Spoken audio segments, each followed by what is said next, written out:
Voilà, bonjour à tous et bienvenue à ce webinaire Diag Actu. Ravi de vous accueillir.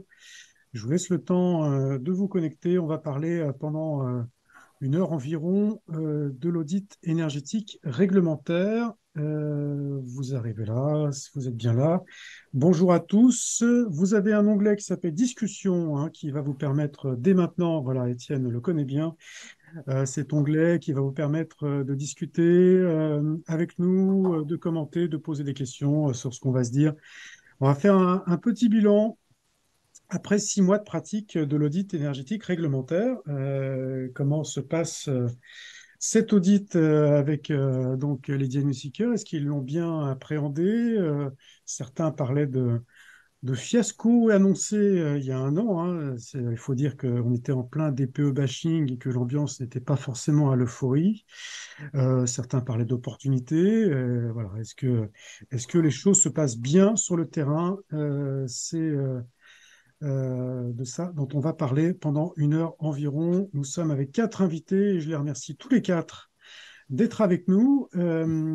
Philippe Raton, bonjour Philippe. Bonjour Alain, bonjour à toutes et à tous. Franchisé Diagamter, comme on le voit derrière toi, en région parisienne dans le 95, à Montmorency, hein, plus précisément, Mhm. chef d'entreprise d'une petite entreprise très représentative justement, hein, de la filière du Diag, de salariés, de techniciens, c'est ça, hein, Tout à fait. voilà, qui ont appréhendé donc eux aussi cet audit énergétique depuis 6 mois, depuis le 1er avril. Tu vas nous expliquer un peu comment se passe cet audit et cette nouvelle prestation au sein de ton entreprise Mhm. depuis un peu plus de 6 mois maintenant. Julien Bonvalet, bonjour Julien. Bonjour Alain, bonjour à tous. Merci d'être avec nous aussi, dirigeant de 100% Diagimo dans la région de Chartres, en Eure-et-Loire, une entreprise un peu plus de taille un peu plus importante, 10 salariés et c'est ça, 5 Oui, techniciens, hein, voilà. tout à fait. Dont un en tout cas précisément à bord de l'audit énergétique. Donc tu nous parleras aussi de la façon, de ta stratégie, de la façon dont tu abordes cette nouvelle prestation sur ton marché local et aussi de ce que ça a changé aussi, hein, de tes relations avec les prescripteurs. C'est un point aussi important. Et puis, on parlera aussi, comme avec Philippe, de votre concurrence locale, des tarifications. On dit que cet Mhm. audit est relativement bien vendu au sein de la filière, donc on verra aussi si c'est le cas. Pour le moment, nous sommes aussi avec Étienne Ternisien. Bonjour Étienne. Bonjour Alain, bonjour à toutes et tous.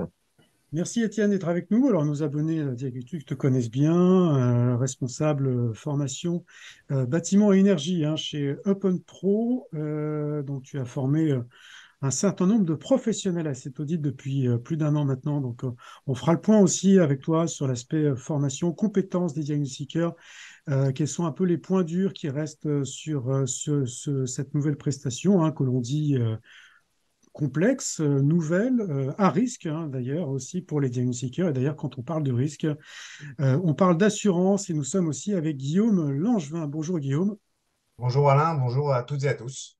Responsable développement commercial chez Clarity Assurance, l'un des assureurs qui couvre les risques des diagnostiqueurs sur leurs différentes prestations, notamment sur cet audit énergétique réglementaire. Tu me disais, Guillaume, il y a un an que tu étais confiant mais vigilant. Tu nous diras si tu es toujours dans le même état d'esprit 6 mois après de pratique de cet audit énergétique réglementaire. Il n'y a pas de jurisprudence encore, hein, c'est un peu tôt, mais évidemment, il y a quelques point aussi à développer ensemble, hein, sur l'aspect assurantiel. Et aussi, tu nous auras quelques conseils de prévention qui sont jamais inutiles, c'est moins qu'on puisse dire. Voilà, pour les présentations, n'hésitez pas, donc vous qui êtes avec nous, les participants, eh bien, à commenter, à poser des questions si vous en avez. Emmanuel, bonjour, qui est avec nous, qui est un habitué de nos webinaires, je le salue. Bonjour à tous, Christophe, etc. Donc, n'hésitez pas dès maintenant et on va démarrer ce webinaire avec Philippe Raton, Mhm. français Diagamter. Raconte-nous un peu, Philippe, comment s'est passé l'appréhension de cet audit énergétique réglementaire dans le Mhm. 95, là où tu Mhm. exerces. Quelle a été ta position sur cet audit? Comment tu l'as abordé et comment ça se passe globalement Mhm. au sein de ton entreprise? Dis-nous tout. Eh bien, nous, on s'y est préparé, je dirais, très longtemps à l'avance, hein, puisque cet audit énergétique, normalement, il aurait dû rentrer en vigueur en 2022. Oui. Donc, on avait fait une première série de formations. Et puis, comme ça a été repoussé, eh bien, on a mis un petit peu ça en sommeil. Mais on avait commencé à se préparer depuis longtemps. Notre tête de réseau nous avait fortement incité à regarder ce nouveau diagnostic. Donc, on s'y est intéressé. Donc, on a commencé à se former. Euh, L'avantage qu'on a peut-être pu avoir chez Diagamter, c'est qu'on a eu aussi des formations en interne sur toute la partie chiffrage. Parce que c'est vrai que cet audit énergétique, on parle d'auditeur, on parle plus de diagnostiqueur. Donc c'est quand même un métier différent. Donc il a fallu faire une montée en compétences. Donc ça s'acquiert pas comme ça du jour au lendemain.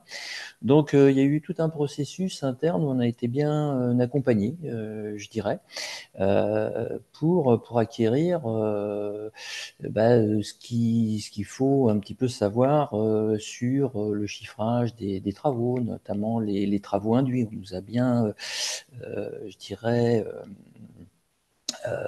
mis l'accent sur ce phénomène-là. Dans un audit énergétique, on va pouvoir recommander par exemple de faire une isolation par l'extérieur. On ne va pas chiffrer que l'isolation extérieure. Il y a tout ce qu'il faut pour réaliser cette isolation extérieure. Hein. Donc bouger des descentes d'eau pluviale, des choses comme ça, amener des échafaudages. Donc, tout ça, ça fait partie du package.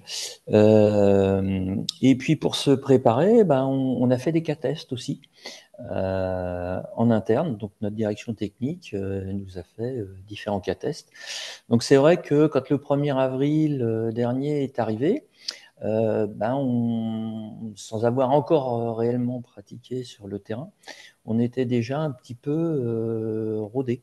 Mmh. Alors moi j'avais suivi la formation en juillet, donc j'ai fait la journée organisée par la DHUP avec OpenPro pour avoir mon certificat de compétence. En parallèle de ça aussi, on suit des MOOC. Ça, c'est quelque chose dont on parle peut-être pas, mais c'est vrai qu'il y a pas mal de MOOC intéressants sur la rénovation des bâtiments anciens.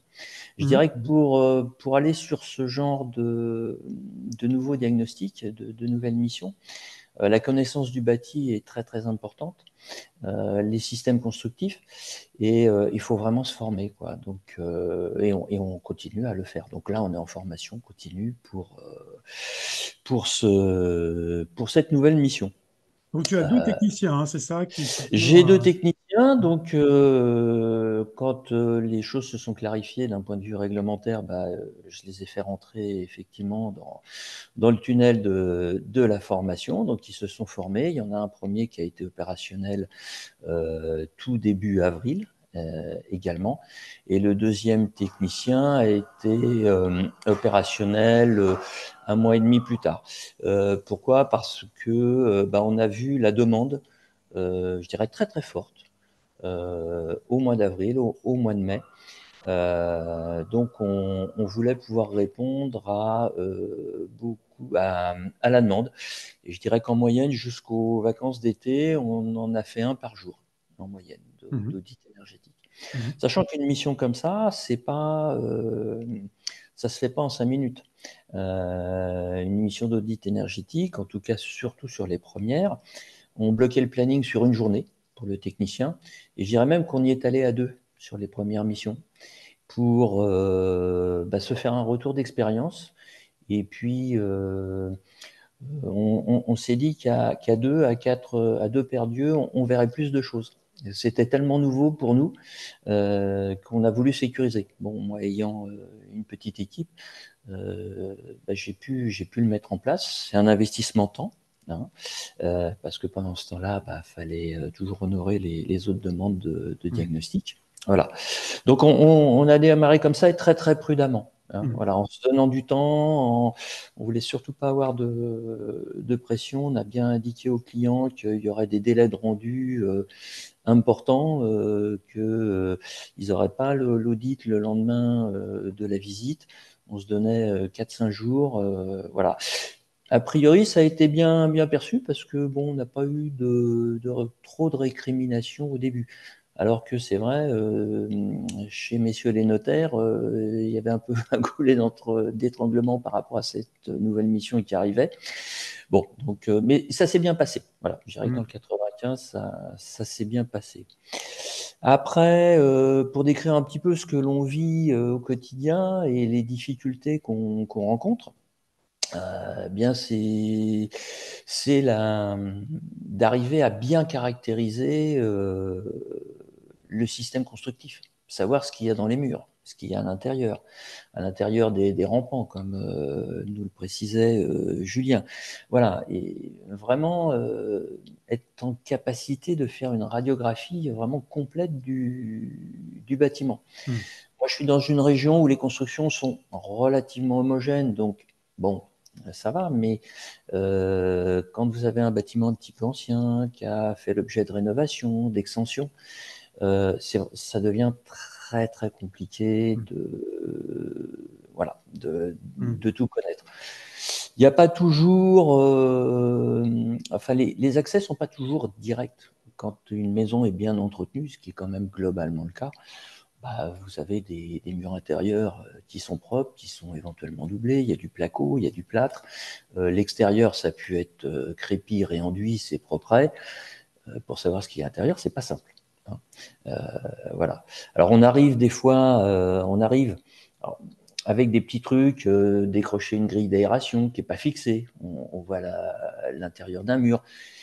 Quand on monte dans les combles, il faut être un peu curieux pour aller voir effectivement le mur qui ressort. Ça permet de voir si c'est de la brique ou des choses comme ça. Bon, ça, c'est des choses déjà connues au travers du DPE. Mais pas toujours facile à réaliser, pas toujours possible. Donc, c'est vraiment la problématique. Et puis, on nous a demandé dans cet audit énergétique aussi de parler des pathologies du bâtiment. Et ça, c'est quand même un petit peu nouveau dans notre métier. Quand effectivement on voit dans un angle supérieur des traces d'humidité, ou d'anciennes traces d'humidité. Parce que quand on rentre dans une maison, l'eau, ça ruisselle pas. Voilà. Donc on voit des taches, des choses comme ça. Dire d'où ça vient, non, je crois qu'il faut qu'à notre niveau, on recommande de faire rappel à un homme de l'art.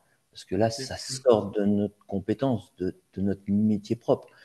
On le signale, voilà, on dit attention, là, il y a quelque chose qui pourrait effectivement être problématique si on vient remettre une isolation par-dessus ou si on fait des travaux sans s'occuper de ça. Hein. Voilà. Oui, tout à fait. Il ne faut pas oublier qu'on n'est pas expert du bâtiment et qu'il faut renvoyer vers des professionnels justement de l'art, comme tu le dis, pour éviter toute problématique après, justement, au niveau des responsabilités et aussi ce qu'on a dit tout simplement, parce que on ne sait pas tout et c'est pas notre métier, comme tu l'as très bien dit. Merci Julien. Voilà. Effectivement, notre assureur opine du chef, je le vois aussi. Voilà. Donc aujourd'hui, cette partie-là est importante. Il faut être très prudent sur ces points. Et après, il y a la partie chiffrage. Bon, avant la partie chiffrage, bien évidemment, il y a le parcours de travaux. Bon, là, ça obéit à des règles, je dirais, assez simple. On ne va pas préconiser de changer tout de suite un système de chauffage. On sait tous aujourd'hui que le but premier, c'est d'isoler. On va regarder toutes les parois déperditives, donc les murs, les fenêtres. Associé à ça, c'est tout ce qui est système d'aération, ventilation, parce que sinon, on peut créer plus de désordre en rendant une vieille maison totalement étanche, qui avant était ventilée naturellement. Et puis après, on s'attaque donc au système de production eau chaude, chauffage. Donc ça aujourd'hui, depuis le DPE 2021, je dirais qu'on est bien rodé là-dessus. On connaît bien le schéma. Il est somme toute assez logique. Monsieur Ternicien nous a bien, nous a bien formé là-dessus, je pense, et d'autres organismes de formation. Je pense qu'aujourd'hui, voilà, c'est assez quand même, c'est assez acté. Ouais. Donc, le bémol à ça, c'est l'environnement, parce que effectivement, la grande différence avec, je dirais, le DPE, c'est que là, il faut que ça soit réalisable. Hein. Donc, il faut tenir compte de l'environnement, de problématiques de voisinage, de limites de propriété, de PLU. Et ça, c'est des aspects aussi qui sont bien nouveaux pour nous. C'est de la recherche à la fois documentaire, d'informations supplémentaires. Les architectes des bâtiments de France aussi, Voilà, quand vous avez la milieu chance d'aller sauvegardé, dans une région, dans un beau village, dans une belle ville où vous avez une belle au pied collégiale, d'église. par exemple, à Montmorency, on a une belle collégiale, voilà, mais partout en France, on a la chance d'avoir des beaux monuments, voilà. Donc ça peut être effectivement problématique. Ouais, et Sur un bâtiment où on se dirait, c'est évident qu'on va faire tel type d'isolation, non, on peut pas le Tout ce faire. qui est Donc PVC, isolation par l'extérieur, voilà, etc. le choix des matériaux, tout ça. Donc ça demande du temps. C'est complexe quand on a fait la visite et qu'on a collecté toutes ces informations-là. Après, le parcours de et travaux, il se complexifie pour rendre quelque chose qui tienne la route. Hein. merci Philippe, oui, merci. Effectivement, on fera un point aussi sur tous ces aspects techniques, hein, ces points un peu durs de cette mission. C'est intéressant ce que tu nous dis là, Philippe. Et l'accueil auprès des clients et des prescripteurs, comment il se passe avec cette offre Moi, je l'ai énergétique là. trouvé plutôt positif, dans le sens où, bon, effectivement, ça a été perçu toujours un petit peu, comme d'habitude, c'est encore un nouveau truc. Mm. Voilà, on va payer encore quelque chose de plus. Bon, mais bon, pas une grogne ou pas un Mm. ressenti enfin, négatif, quoi. Mm. Voilà, bon, je pense que les gens, le grand public, les propriétaires, pour la majorité, commencent à évoluer. On est tous, je dirais, concernés par ce que l'on vit au niveau du climat. Hein, voilà, donc je pense que c'est ce qui fait qu'aujourd'hui, ces diagnostics concernant la performance énergétique, la rénovation, l'amélioration, voilà, ça rentre progressivement Dans les mœurs, ça, tout à fait. dans les mœurs. Mm. Tout le monde a conscience que aujourd'hui, on peut plus se permettre de gaspiller de l'énergie, tout simplement, déjà pour son propre portefeuille. Et puis oui, il y a des enjeux sociétaux voilà, qui sont là. Donc bon, voilà, Effectivement. ce sont les outils qui sont mis en place Mm. aujourd'hui. Mm. Donc ça, Après, je trouve que l'acceptation commence à arriver. Voilà. Merci, Après, merci. c'est ce que Oui, j'explique moi Julien. aux vendeurs, c'est une contrainte pour eux, mais pour les acquéreurs, c'est une aide à pouvoir se projeter et le budget, l'enveloppe travaux pour justement obtenir de la performance. Mm. Et c'est ça qui est important.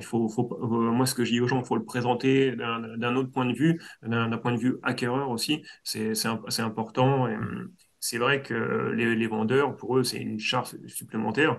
Et des fois, c'est pas évident à accepter, même pour les prescripteurs, hein, quand on leur monte en photo toutes les pathologies du bien sur le rapport qui fait 40 pages, c'est vrai que des fois, les ventes, ça complexifie la vente. Mais c'est ce que je dis, il faut l'amener d'un point de vue acquéreur. Tiens, tu peux faire ça pour obtenir cette performance-là. Et voilà, tu as une enveloppe travaux déjà définie. Mhm. Et c'est important. Mm. Merci, Tu as tout Julien. à fait Bon. raison, Julien, Mm. parce que un vendeur, en fait, c'est un acquéreur potentiel. Mais bien Mm. sûr, Donc, tout à je fait. pense que on a tous envie d'être dans un bien qui soit confortable et qui nous coûte pas trop cher Mm. et qui se valorise, parce que Oui. une maison, ça fait partie d'un projet de vie. Donc, si on le présente de ce point de vue-là, les gens comprennent effectivement un peu mieux ce type de mission. Merci Philippe, merci pour voilà, ce compte-rendu tout à fait intéressant effectivement sur ces premiers mois. Julien, revenons un petit peu à Bonvalet. Donc Julien Bonvalet, dirigeant de 100% d'IMO, vous êtes dans la région de Chartres. Ça a été une évidence pour toi de te lancer dans l'audit énergétique là, sur ton marché local il y a un an, plus d'un an? Oui, tout à fait. On a la chance d'avoir une équipe constituée d'anciens. Donc, moi, j'ai ouvert en 2011. J'étais à ma troisième certif, là, qui m'a été suspendue parce que je ne vais plus sur le terrain. Maintenant, je gère plus que les gars. Donc, j'ai pas cherché à la garder pour jouer à ça. Donc en fait, moi j'ai fait le choix de former mon responsable technique qui a encore plus d'expérience que moi. Il est issu du bâtiment, il était un ancien compagnon, il a plus de 15 ans de certif. Mm. Donc il a connu les premiers DPE en 2006, donc voilà. Et toutes les évolutions, toutes les fiabilisations qu'on a eues. Et j'ai fait le choix de former une personne il a fait exclusivement ça jusqu'à fin août pour justement de savoir de quoi il parlait Mm. et de se donner les moyens. Mm.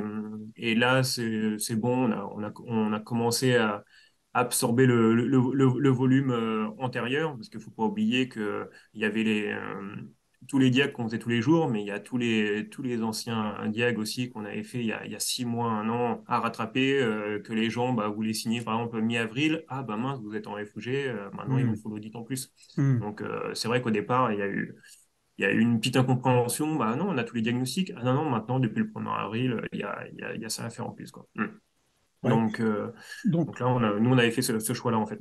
ouais. Donc, finalement, le marché t'a donné raison hein, pour te lancer sur cet audit là dans la région de Chartres, au point d'ailleurs que tu formes, je crois, deux nouveaux salariés. Ouais, ouais, Tiens, tout, ça. tout à fait. Là, donc sur la formation d'octobre ou novembre, je vais former deux autres techniciens. Donc pareil, deux gars qui sont sur leur deuxième certif. Un qui a 7 ans d'expérience et l'autre 6 ans. Euh, et justement pour qu'on puisse échanger. Et comme Philippe l'a dit, moi j'avais suivi la journée avec Étienne Il est partout. avec la DHUP.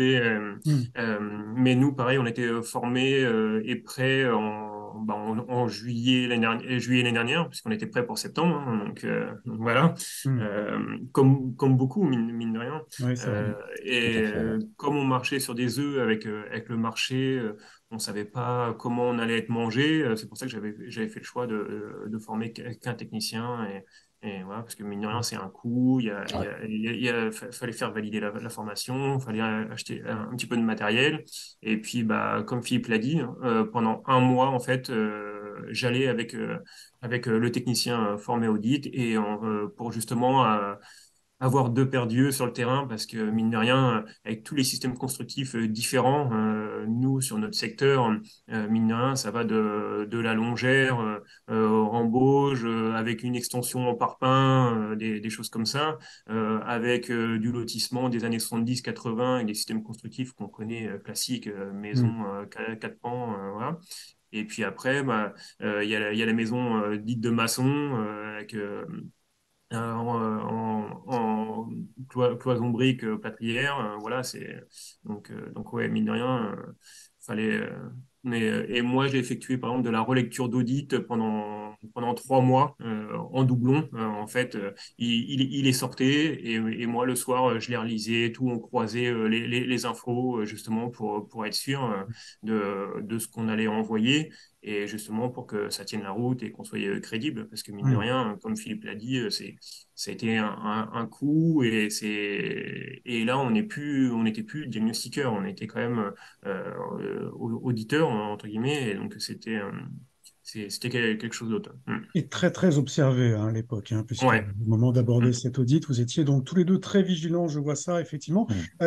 Parle-nous un peu des liens avec les prescripteurs. Qu'est-ce que a changé cet audit Alors, énergétique, les prescripteurs, notamment ils avec ont les agents l'habitude. immobiliers?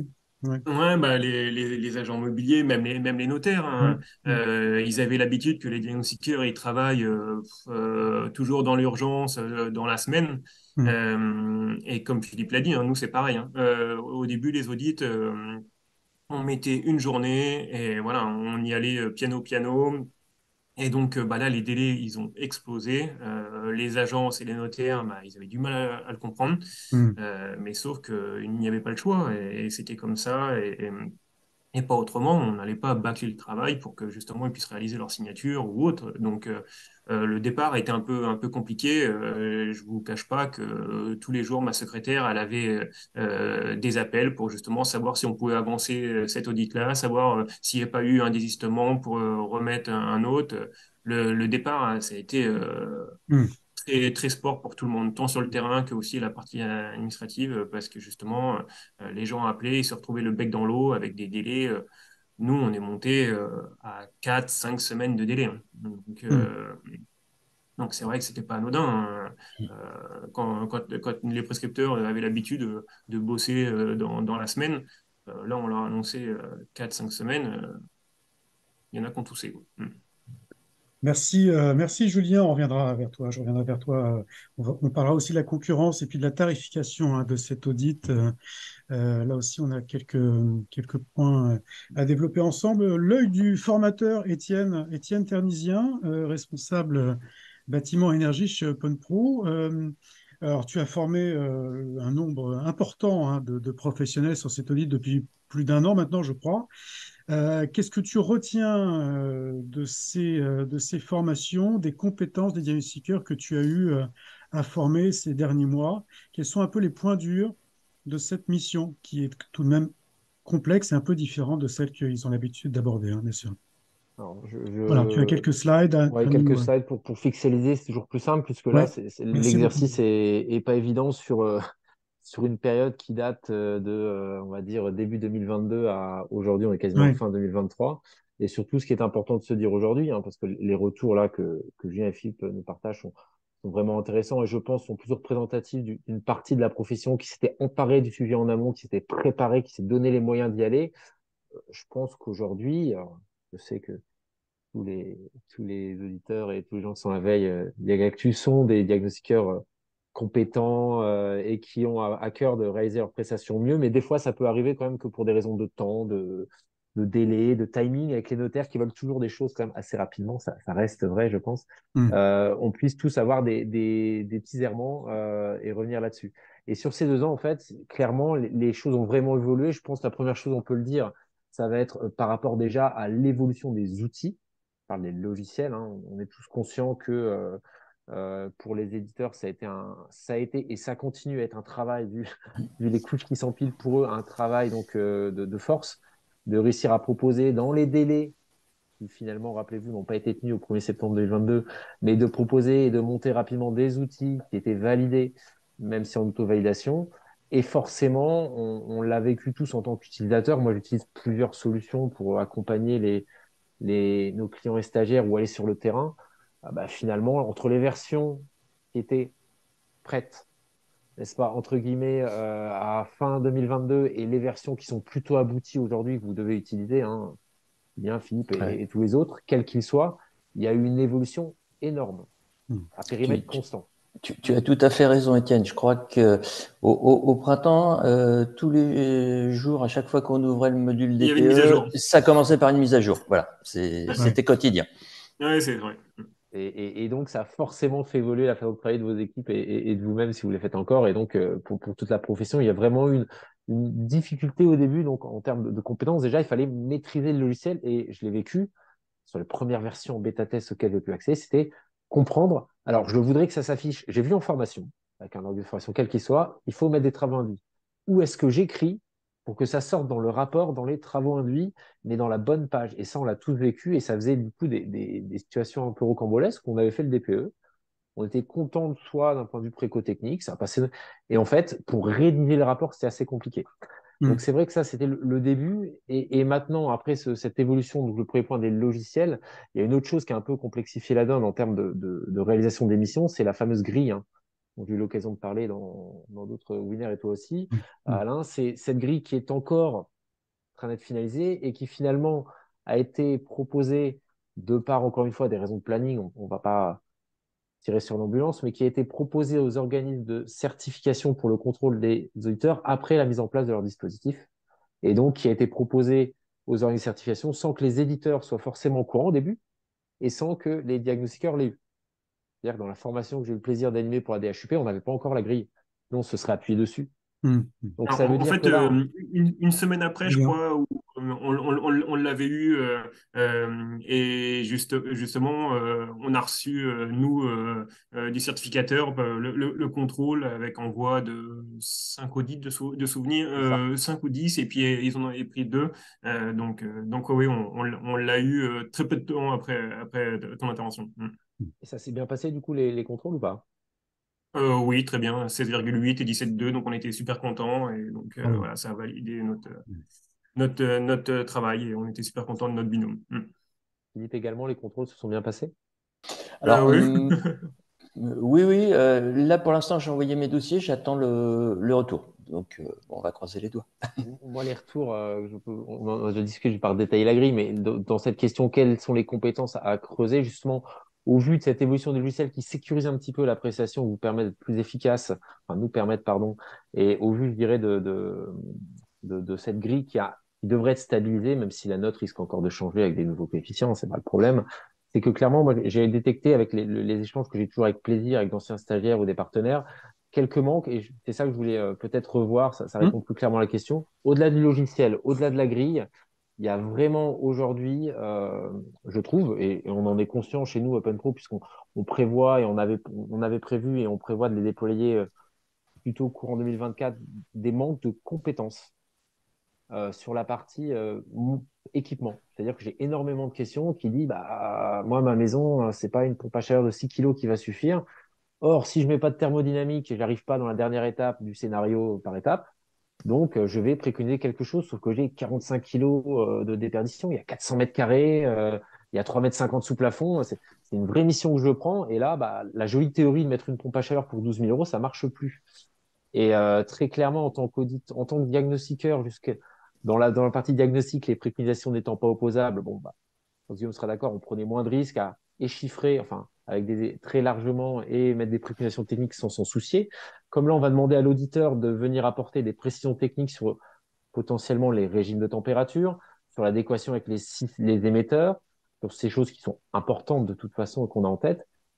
J'ai régulièrement des questions sur, bah, finalement, ça coûte combien une hybride fuel de 45 kilos, ou est-ce que je mets du bois, de la biomasse? Ouais. Et ça va vraiment être des points j'entends Julien qui opine, mais des points où, en fait, on fait un premier dossier, on se pose une question, on va voir un fabricant, un copain chauffagiste, on appelle son formateur, et on se fait une petite religion sur un dossier en espérant que la fois d'après, ça passe, et au fur et à mesure, ce qui est normal, on capitalise là-dessus.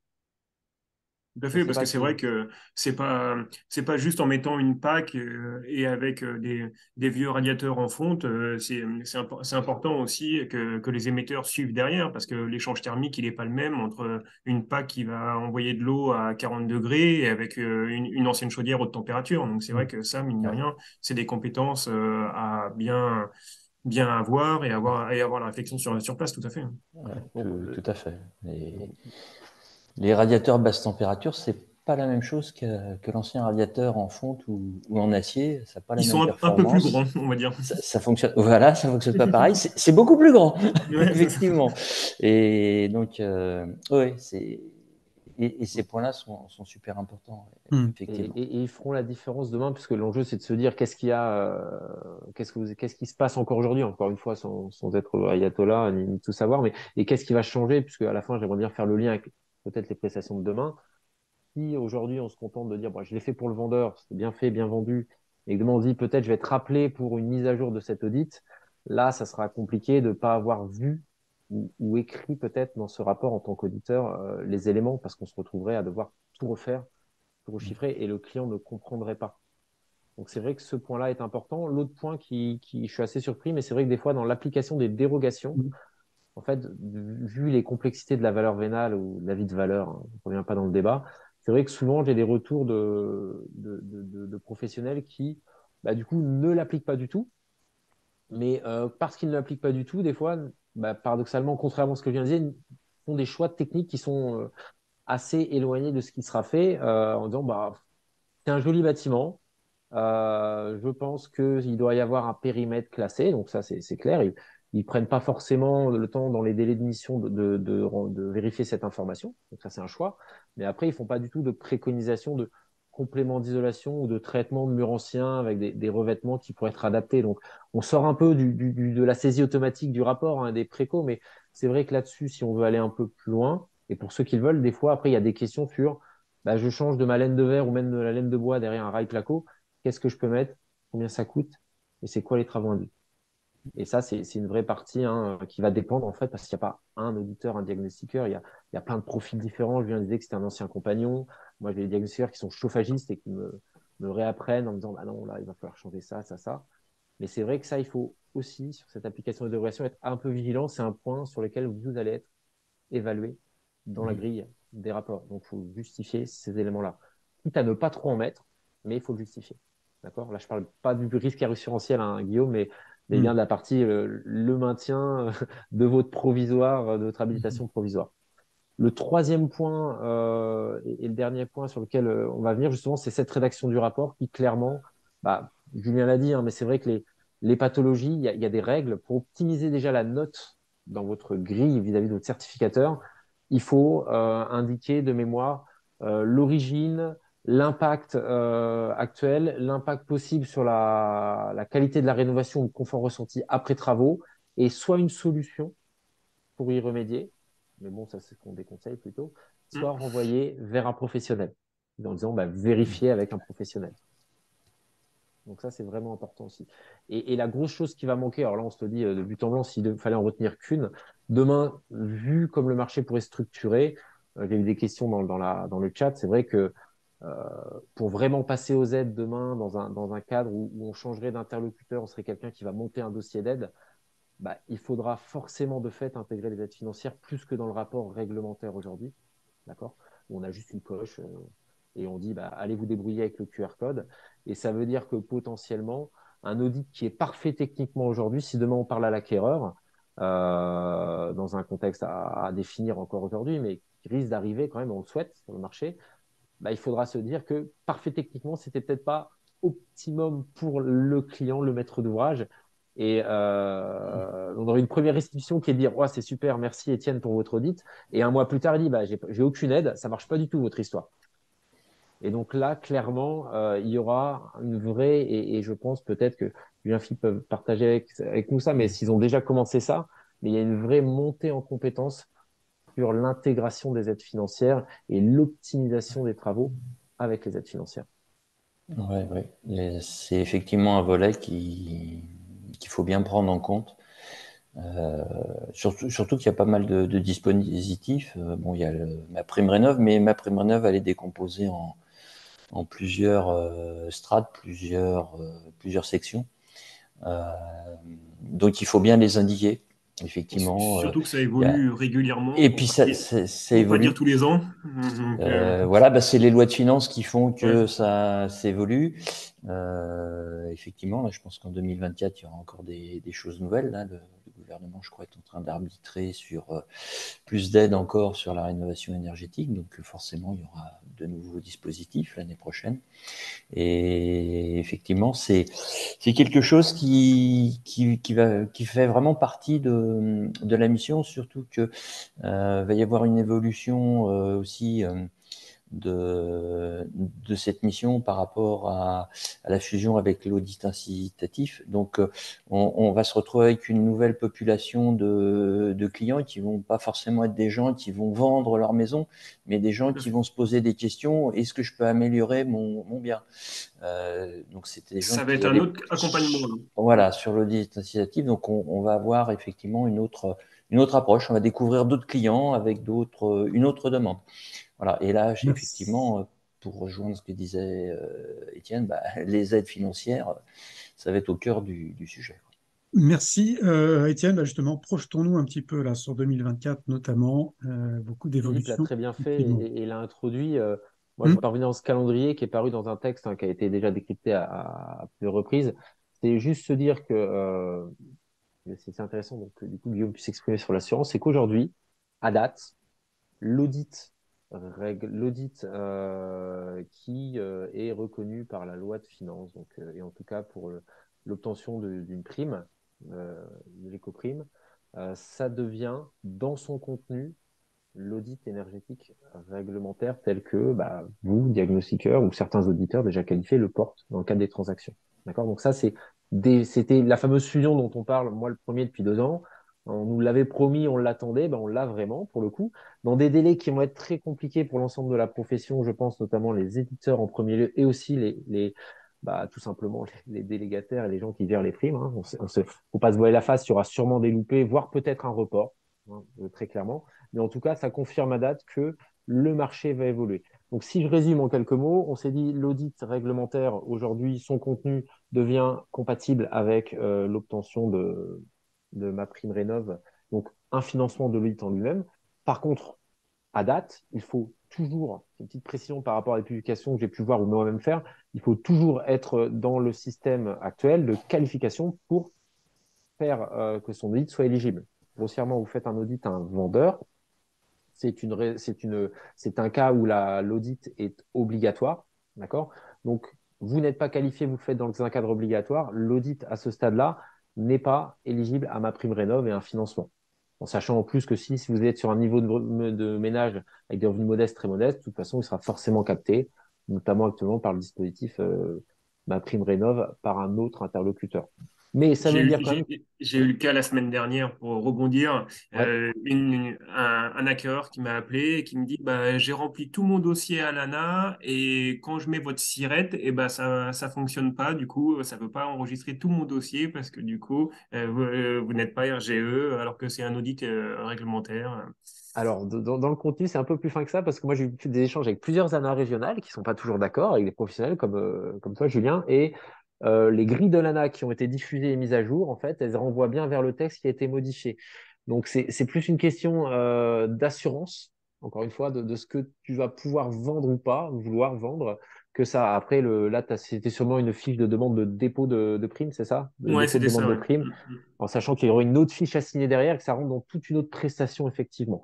Mais typiquement, dans ce que tu n'as pas fait, je pense, à bon don aujourd'hui, demain, ce document-là, avec peut-être des assurances différentes, mais en tout cas, tu pourrais être amené à le signer de par le fait de cette fusion des audits. D'accord? Ouais.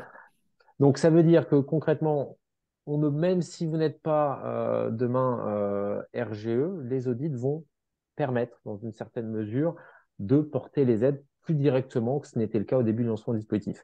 La petite nuance quand même à rajouter, et c'est que avec le pilier performance qui va arriver sur ma prime rénov, donc c'est les évolutions dont parlait Philippe, hein, c'est que l'année prochaine, on sera là en janvier 2024, il y aura une obligation d'avoir un accompagnement par mon accompagnateur rénov, dont vous avez déjà vu, je pense, beaucoup de choses. En gros, c'est quoi? C'est une prestation qui va être prise en charge et qui va inclure l'audit, mais pas que, avec un vrai accompagnement social, technique, économique.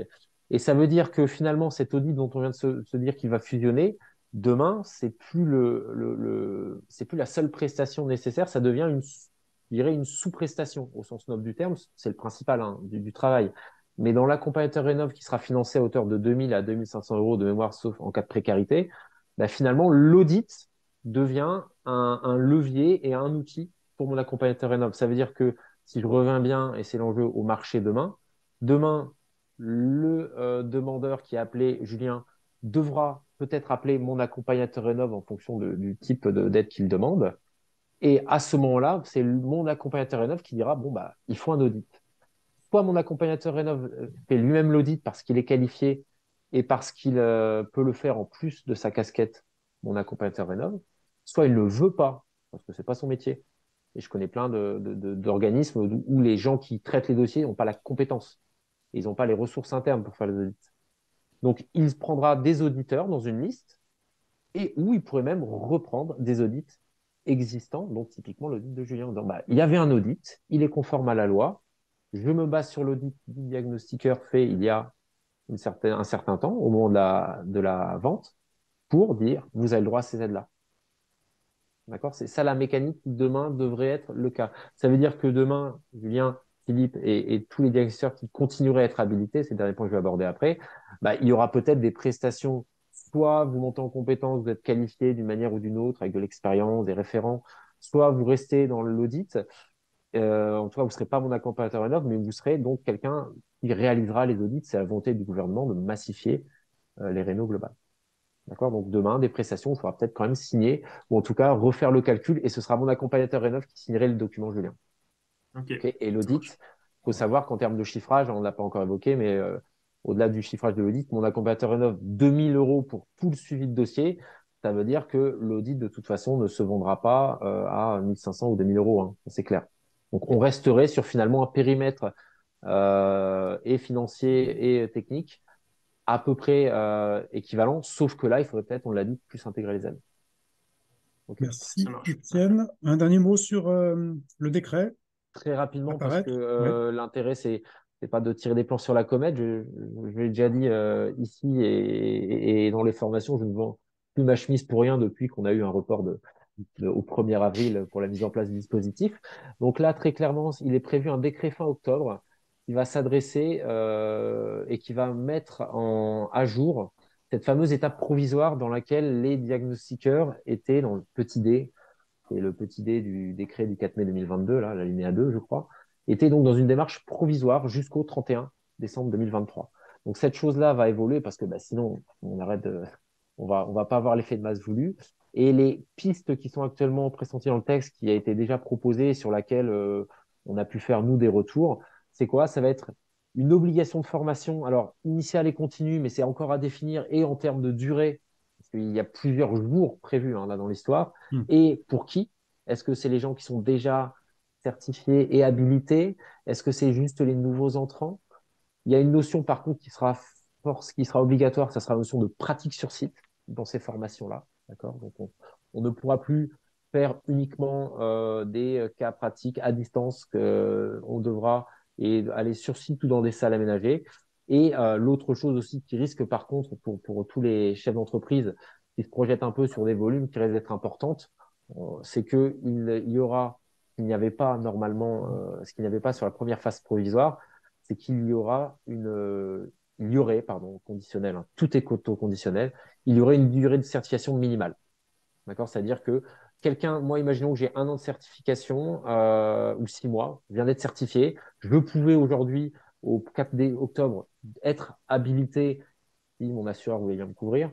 Derrière, dans le dispositif de l'année prochaine, peut-être que je ne pourrais pas rentrer dans le dispositif pérenne. Bon, C'est ça les grandes pistes. suite au prochain épisode, à la publication de ce décret, effectivement, on parle bien au conditionnel, hein, puisqu'il s'agit vraiment d'un texte Mais qui est en discussion c'est encore dommage et quand qui même peut évoluer. Julien? c'est dommage quand même de ne pas l'avoir mis en application dès le départ, parce que là, du coup, ça fait une latence pendant 1 an et demi, que les gens, ils vont avoir du mal à comprendre. Et donc, du coup, comme tu l'as très bien dit, celui qui vient d'ouvrir il y a un mois, bah, du coup, il est déjà auditeur, quoi. Et, Ah, c'est un donc, d'un point texte de vue grandeur nature, en fait, là. Donc, c'est un peu un laboratoire à ciel ouvert, ce qu'on a fait, mais ouais, parce que d'un point de de vue point de vue. compétence et d'un point de vue assurance, ça peut être compliqué, quoi. Justement, il faut qu'on parle d'assurance maintenant avec Guillaume Oui, Langevin chez Clarity Assurance. Alors justement, ce décret-là, on parlait de ce décret qui va encadrer davantage de façon très sensible, hein, quand même, les compétences et les contrôles des futurs diagnostiqueurs sur cet audit énergétique. Je pense que c'est à même de rassurer un assureur, je pense, alors, ce texte. rassurer un assureur, c'est difficile puisqu'on est de nature inquiète et vigilante. Par Ça, c'est définition, normal. oui. On est toujours un petit peu, quand on est consciencieux sur le qui-vive, on regarde ce qui se passe, on essaie d'anticiper le plus possible parce qu'un assureur, je vous le rappelle, c'est quelqu'un qui regarde le passé, pas l'avenir. C'est difficile de faire des prévisions. On envisage toujours le pire puisque nous, on voit que les gens malades qui arrivent chez nous. On est un peu comme un médecin. Donc, on voit pas ce qui se passe bien, on voit surtout ce qui se passe mal. Donc, c'est pour ça qu'on a une vision qui est un petit peu biaisée, mais au final, qui nous sert aussi à pouvoir après vous conseiller et éventuellement organiser de la prévention. On a dit plusieurs fois depuis tout à l'heure, donc j'ai beaucoup écouté, j'ai pas parlé Hum. volontairement parce que je suis très intéressé par les profils que j'ai devant moi du coup, mais ce qui est revenu plusieurs fois, c'est que l'audit énergétique, finalement, c'est un métier différent. Et ça, je suis entièrement d'accord avec ça.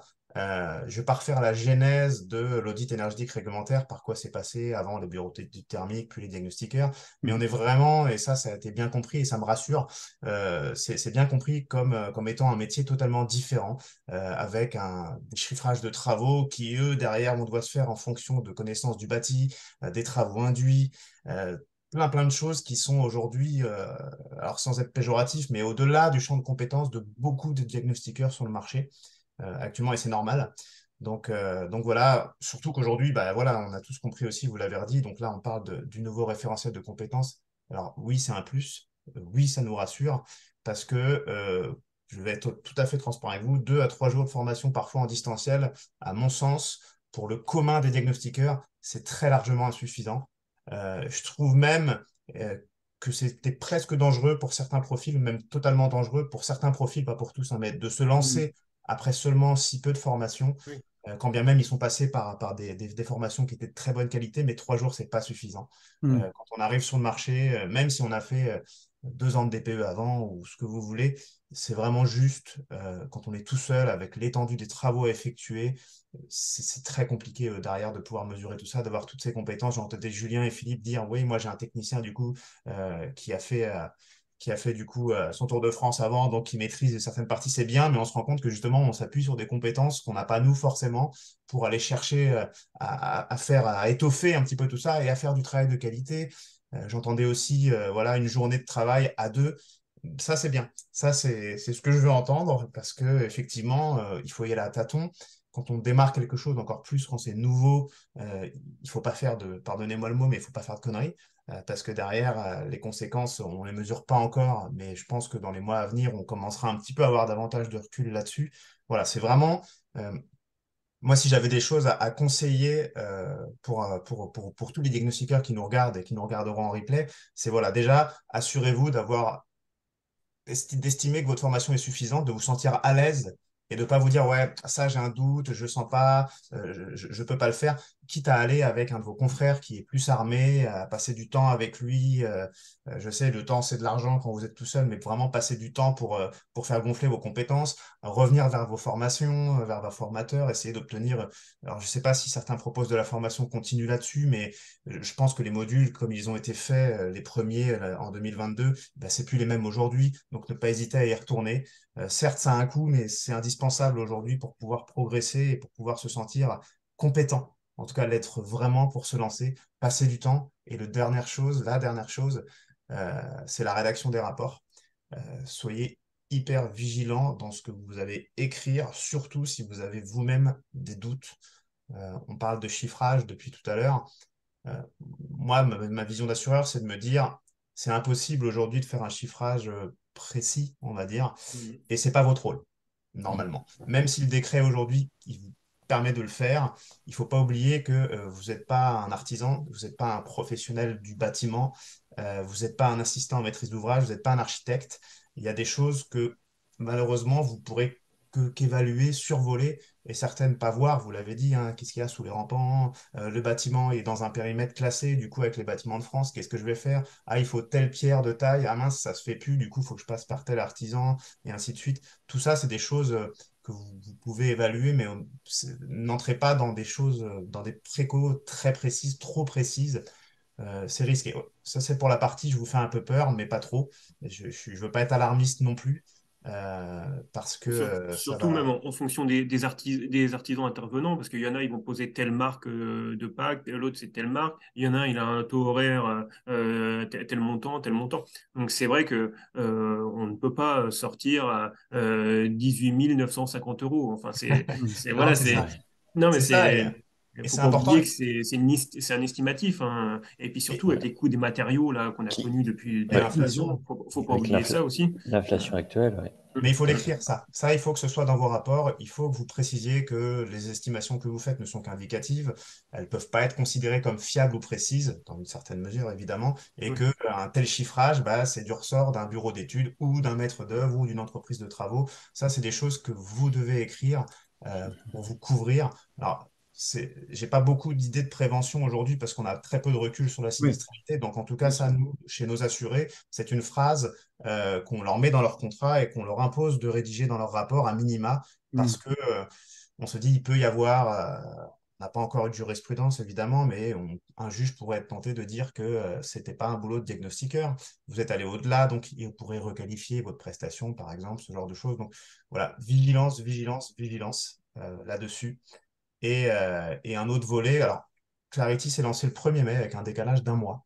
Donc, question sinistralité aujourd'hui, ben, on est à zéro de toute façon, puisque un compromis de vente, une vente, c'est minimum 3 mois de toute Ouais, façon, la plupart du temps. plutôt. Si on compte 3 mois depuis le mois de mai, on arrivait à fin août. L'acquéreur a pris possession de son bien en septembre. Il a peut-être même pas encore fait ses devis pour les travaux pour vérifier la fiabilité de sa préco. Donc, c'est encore trop tôt pour se prononcer. Je sais que j'ai d'autres confrères qui ont déjà eu quelques réclamations.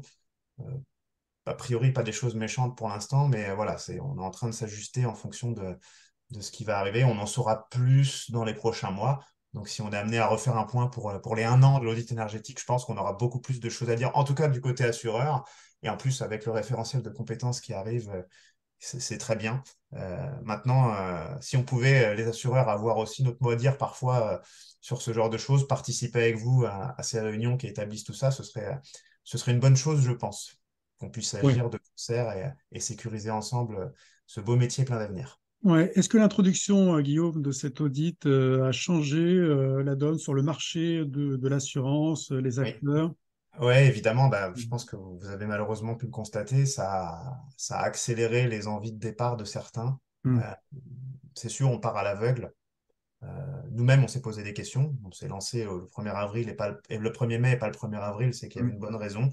Nous, on est plutôt chez Clarity, les scientifiques de la bande, entre guillemets. On aime bien regarder la stat, on aime bien travailler avec des algorithmes après derrière, établir des profils de diagnostiqueurs. Donc, on a passé un mois à interroger plein de monde pour se faire une idée de ce que ça pouvait être. Finalement, on ne pouvait pas ne pas se lancer dedans, ça n'avait pas de sens. On ne peut pas se dire accompagner une profession et pas les assurer dans toutes leurs prestations. Donc, on y est allé pour l'instant euh, avec beaucoup de précautions. Il y a des assureurs qui ont fait le choix de ne pas l'ajouter, d'autres qui ont fait le choix de se retirer malheureusement du marché en fin d'année, Hmm. ce qui est contrairement à ce que certains peuvent penser, pas une bonne chose du tout qu'on soit moins d'assureurs. Il faut qu'on soit le plus d'assureurs possible. Euh, donc voilà. Oui, ça change les choses. Maintenant, j'espère que ce qui va arriver avec le nouveau référentiel sera de nature à rassurer tout le monde. C'est un plus, hein, on va pas se mentir, c'est mieux que ce qui est aujourd'hui, donc c'est bien. Tout à Maintenant, fait, on va en juste. espérant que ça fasse pas comme les diagnostiqueurs avec une grosse sinistralité. Et comme tu Mm. dis, une montée de compétences est importante et un encadrement Ouais, est ouais. super important. Et tu as raison d'évoquer ce nouveau décret. Je dirais que plus on aura plus le cadre sera visible, précis, mieux ça se passera. Je pense que la sinistralité ou les problématiques qu'on peut rencontrer dans toute profession, c'est quand il y a du flou, quoi. C'est quand le législateur fait pas son travail jusqu'au bout. Et ça arrive Ben, de temps en temps, voilà, effectivement. Hmm. voilà. Mais- Merci, Guillaume. Tu avais un point à rajouter ou voilà? Non? C'est bon? Non, non, C'est non, toi? Bon, c'est bon pour moi. non, Enfin, très bien. je vais Euh, endormir tout le monde avec l'assurance, sinon après. Non, non, non, c'est au contraire un sujet évidemment central, on le sait, et de plus en plus dans le diagnostic immobilier, l'assurance. Je me tourne vers Julien et Philippe. Je remercie Étienne qui donne des réponses toujours apparemment très pertinentes à différentes questions sur le chat. Merci Étienne. Philippe, Julien, en termes de concurrence, alors, vous êtes sur un marché différent tous les deux, hein. Donc, je rappelle, Julien, c'est la région de Chartres, Philippe, région parisienne, 95. En termes de concurrence sur cet audit avec vos confrères, consoeurs, comment ça se passe? Et c'est une concurrence qui est acharnée déjà sur l'audit. Et puis, comment est-ce que vous vendez, enfin, est-ce que vous vendez bien cet audit globalement depuis 6 mois? Qui veut commencer? Bon, si tu veux, Ouais. je vais commencer. Mm, Nous, le départ, on a été très peu à se lancer dedans, mm, justement parce qu'on ne savait pas où on allait. Donc, nous, on a fait le choix de se lancer dedans avec des prix de prestation corrects. On arrive à bien vendre les choses. Euh, c'est, c'est bien vu. Après, là, je me rends compte que 6 mois après, Beaucoup y sont mis. Et là, on voit, comme entre guillemets au début des diags, que ça commence déjà à tirer un peu les prix.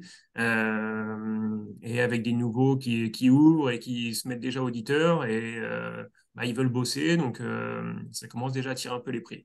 Donc, Hmm. il va falloir faire gaffe à ça. Mais j'ai peur qu'on fasse un peu comme le Diag et de tirer vers le bas. Donc j'espère que ça va s'arrêter, mais bon, vu le marché actuel qui commence à être bien tendu depuis 6 mois, pour pas dire 12 mois, ceux qui ont besoin de bosser, bah, ils vont avoir tendance à baisser un peu les prix et il faut pas, il faut rester avec des prix corrects. C'est quand même une prestation tout autre, avec des responsabilités tout autres. Donc il faut garder le cap, quoi. Je suis Philippe? entièrement d'accord. Euh, Oui. Hmm. oui, tout à fait d'accord avec toi, Julien. Quand on a démarré, j'avais regardé sur l'annuaire des diagnostiqueurs. Au 1er avril, dans ma région, je crois qu'on n'était que 12 dans un rayon de 20 ou 30 kilomètres à être référencés sur l'annuaire. Bon, bien sûr, depuis, il y a plus de monde, hein, c'est normal. Aujourd'hui, je dirais que sur l'audit, il n'y a pas encore trop de bataille de prix, mais oui, ça pourra avoir tendance à s'éroder. Et donc attention, parce que je pense que tout le monde l'a compris, c'est beaucoup de temps, un audit. Et si on tire les prix vers le bas, bah forcément, on va retomber dans la spirale infernale de ne pas rester en qualité. Et c'est surtout pas ce qu'on veut. Euh, C'est une prestation au- à surtout ne pas négliger parce que voilà, voilà, comme Étienne l'a dit ou Guillaume, enfin, c'est vraiment c'est du sur-mesure à chaque fois tous les ouais. jours. Donc Et, voilà, exactement, c'est pas une prestation qui se fait en 1 heure de temps, hein. C'est plusieurs heures. Il y a la visite sur place, sur site, donc en fonction du bien, bah, ça peut être un petit peu long, hein. Parce que quand il va falloir sur les travaux induits répertorier toutes les descentes d'eau pluviale, toutes les prises à déplacer, tous les radiateurs à changer, etc., etc. Ça se fait pas en 5 minutes. Je parle pas des pathologies. Donc une revisite, ça peut être 1 heure et demie, hein, en fonction de la taille du bien et de sa complexité. Et après le travail au bureau, c'est vraiment plusieurs heures. Et sur le chiffrage, ça se fait pas tout de suite. Donc, ça se fait pas très rapidement. Donc, attention à pas tirer les prix vers le bas. Sinon, forcément, ça sera une prestation qui ne sera pas bonne. Voilà. Et donc, Guillaume, il va souffrir derrière. Donc, non, faut pas, voilà, faut être très prudent sur les prix. Nous, on est sur une fourchette, on va dire, de 550 à 750, 800 euros, grosso modo. Et franchement, à ce tarif-là, on vit, mais c'est pas le nirvana non plus, hein. Comme vous l'avez compris, c'est du temps. Donc, vous ouais, avez quand bien tu le ramènes à ton compris, taux horaire et à ta journée, voilà, presque une journée, ben voilà, c'est pas un diagnostic très cher, hein, au Hmm. final, hein. Quand on parle des compétences, il a fallu se former, hein. Donc on a déjà déboursé pas mal de sous pour la formation. Julien l'a évoqué, un petit peu de matériel, des choses comme ça. Et puis avec l'évolution des formations, des certifications, notamment sur le DPE qui arrive l'année prochaine, bah, les coûts ne peuvent pas baisser, hein, sinon non, non. ça va aller dans le mur, quoi, hein. Voilà. Donc, J'ai une petite question, si je peux me permettre, Oui, si oui, j'ai Guillaume. juste 30 secondes, parce que est-ce qu'aujourd'hui, vous, dans les dossiers que vous avez transmis, dans les rapports d'audit énergétique, vous avez eu derrière des transactions qui ont pu aboutir, et est-ce que vous avez un retour de l'agent immobilier sur les impressions de la banque, qui, elle, doit regarder ça aussi, du coup, dans son enveloppe de prêt, avec la conjoncture actuelle sur les crédits, on la connaît Oui, tous. moi j'ai déjà eu des retours et ils s'en servent pour budgétiser les travaux en fait. D'accord, d'où pas de retour négatif pour l'instant sur des Non, estimations. non, non. Mm. Voilà, d'où l'importance de l'estimation aussi, du coup, derrière, hein, on se rend compte que derrière, un Bah acquéreur oui, qui c'est aurait important. une mauvaise ouais, estimation ou sous-estimé, surtout, c'est ça qui serait problématique, Hmm. pourrait se retrouver embêté derrière dans son ouais, financement ouais, ouais, de la je, banque. je, je confirme le retour de Julien. Pas de choses négatives, mais le DPE et l'audit aujourd'hui sont des documents qui sont clairement bien analysés par les banques. Clairement. Oui. Bien, merci tous les quatre. On va conclure ce webinaire. On est à peu près à 1 heure maintenant. Merci infiniment, Julien Bonvalet, Philippe Raton, pour Merci à ce vous. petit bilan sur le terrain. Étienne. C'était super Merci intéressant également. au bout de 6 mois. Merci Alain. On y reviendra bien sûr dans 1 an, peut-être, juste pas dans 6 mois, pour ce bilan d'1 an. Les choses évoluent beaucoup. On le voit aussi bien sur le plan technique que sur le plan réglementaire. Donc, forcément, on y reviendra. Voilà, Clarity. Donc, si vous voulez revenir vers Guillaume, Clarity Assurance, donc l'un des assureurs les plus récents, mais ceux qui sont encore sur le marché du diagnostic immobilier. Et puis, donc, merci également à Étienne Ternusien, Open Pro, donc qui forme bien sûr les diagnostiqueurs sur cet audit énergétique notamment, et puis sur les autres diagnostics depuis très longtemps, bien sûr. Voilà, merci infiniment tous les quatre pour ce bilan sur l'audit énergétique. Et puis, écoutez, merci à vous. Je rappelle que ce webinaire a été enregistré, donc vous aurez un enregistrement, donc un replay qui sera disponible dès cet après-midi sur le site Diagactu. Et puis, merci à tous et à très bientôt. Au revoir à tous. Merci à tout le monde. Merci. Très bonne Merci, bonne journée à journée. tous. Bonne Très journée. Au bonne revoir. journée.